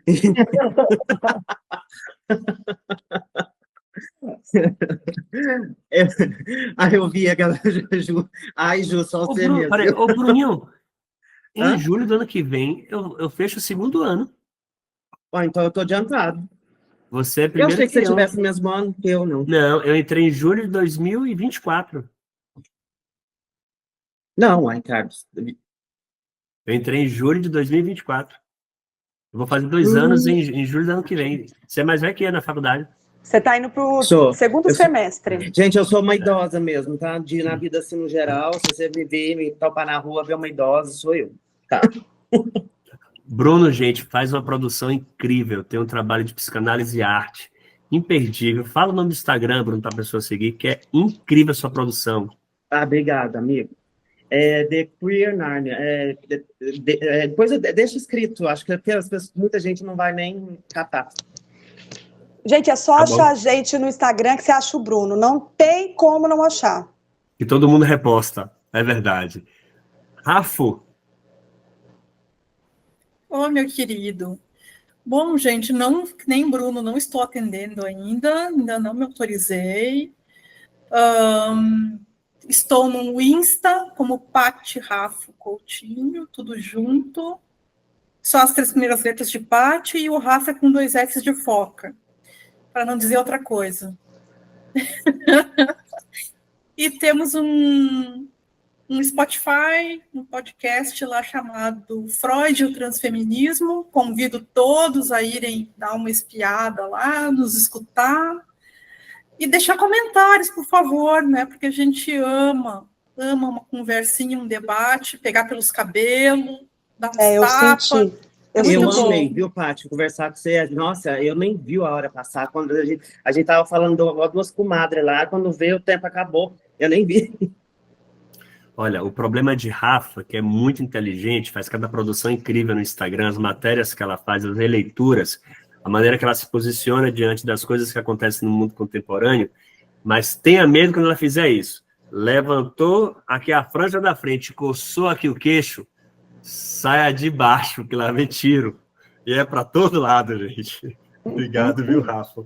Anderson Scaranaro, meu patife inteligentíssimo. Nada. Então, eu sou atento, tá, pessoal? Eu tô no perfil Scarranaro Psicanálise. Atento online, então vocês vão me encontrar a qualquer horário do dia e da noite. Não significa que eu vou estar livre, mas eu vou estar lá. E espero que eu possa ajudar vocês, assim, tanto com conteúdo que eu coloco raramente no meu perfil, mas eu prometo que eu vou atualizar mais no futuro. E tanto conversando, assim, quando tirar dúvida, tal, de bater papo. Sou mais bonzinho que eu pareço, tá, pessoal? Tô doido pra te ver. Tô doido pra ver você ou a Rafa no Mulher na Mits na próxima. Tomara que sorteio carne de vocês. Doido pra ver. Mas esse eu tô doido. E aí, Juliana Dutra? Eu sou Juliana Dutra, atendo online. Vocês me encontram pelo Instagram julianadutra.psique. E eu queria, antes de terminar, porque provavelmente acho que eu não volto, mas é muito bom estar aqui, encerrando o ano do Papo Sem Recalque com essa turma que eu amo tanto. Não poderia estar em outro lugar que não fosse aqui, porque hoje o assunto foi justamente o social, né, o que ficou mais em voga, né, o social na clínica. E eu não seria hoje a pessoa que eu sou se eu não tivesse justamente vocês. Porque eu converso muito com vocês online, né, assim, no privado. E vocês meio que foram me moldando dentro do que eu trouxe, né, aparando as minhas arestas, me dando ideias, me reposicionando socialmente. E não seria hoje a pessoa que eu estou me construindo se não fosse realmente pelas ideias da Rafa, o posicionamento do Bruno, o carinho do Anderson em trazer assuntos, às vezes, tão polêmicos, de forma tão educada, de forma tão respeitosa. E com a participação da gata dele, que estava subindo e descendo ali, o elemento... Esse é o Pinco. Respeita, ele é o... E eu, sinceramente, não imaginava que o Papo Sem Recalque ia alcançar tantas pessoas. Quando Ricardo começou e me convidou, foi muito tenebroso para mim estar aqui e encerrar. Você é muito generoso, você é um anjo. Toda vez que a gente conversa com você, a gente sai assim com o coração aquecido. Conversar com você, nossa, é sério, não. Eu também tenho que deixar meu relato. Obrigada, Bruno. Mas, assim, realmente, vocês me moldam mais do que, sabe, do que tudo. E eu estou muito feliz de estar aqui com vocês. Realmente, de verdade, é muito afetivo esse último encontro para mim. De verdade mesmo. Muito obrigada. Ju. Mitzi, eu senti que a gente foi limado da lista dela. Você sentiu isso? Que ela falou de Bruno, porque Anderson fez isso. Eu senti um pouquinho. Eu fiquei esperando. A gente nada. Eu quero, então faz o seguinte. Isso é carência? Agora você vai ficar na sua. Segura tu aí. Eu tenho essa turma que está aqui, eu já conheço o Anderson, porque a gente já vem num processo, né? O Anderson está finalizando. Eu e ele já tem mais contato, mas quando eu tive a oportunidade de conhecer a Juliana, o Ricardo, a Paty, o Bruno, eu não esperava que eu ia me apaixonar tão rápido por vocês. Eu tenho uma proximidade, Rafa, apesar dos puxão que eu senti aqui, que doeu no couro cabeludo, eu admiro muito o seu trabalho. Eu admiro a sua leveza, a sua competência em trazer as coisas de uma forma tão legal. Eu admiro a pessoa e o ser humano que você é. Bruno, nem se fala, Bruno. Bruno, sou apaixonada por você. Nós somos irmãos, Mitzi. Você já mandou até a mensagem do povo falando que a gente era irmão. É verdade. Né? Que a gente é igual. Imagina a gente sentando aqui em Ribeirão tomando shopping, né? Juliana... Precisa, a gente fica só nesse ensaio. Verdade. Juliana e Ricardo, eles têm um lugar muito especial na minha vida. Esses dias eu conversando com ele, eu falei assim, te coloquei no lugar do meu pai, e agora? Eu tenho um amor muito grande por ele. Eu admiro esse homem, eu admiro a capacidade que ele tem de transformar numa coisa tão simples, de uma coisa tão bonita. Juliana, pelo amor do Senhor Jesus, né, mulher? Essa mulher me faz chorar, essa cachorra. Eu amo você. Obrigado por esse presente no final do ano, viu? Eu que ganhei esse mundo para vocês comigo. O próximo programa, gente, vai ser psicanálise em grupo. A gente vai chamar alguém que trabalha com balleting aqui. Vai tomar no meio do jeito que foi essa lavação de roupa agora. Pessoal, por favor, curta, compartilhe, ponha seu comentário, passe adiante, reposte no Instagram, confira o programa da Rafa, acompanhe nossos colegas, tem muita produção bacana no Instagram, tem muita produção bacana rolando em tudo. Cada um aqui com seus BOs, tem de disléxico a tudo que você imaginar, mas venha com a gente curtir. Conversa de verão, papo sem recalque, primeirozinho de 4, foi com Mitzi Mesca, nossa querida convidada. Obrigada. Breve a gente volta. Obrigado a todos vocês, uma boa noite, meus colegas.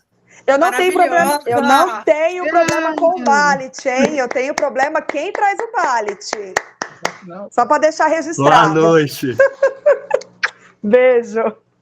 Isso, tchau. Para que você é um cara certeiro.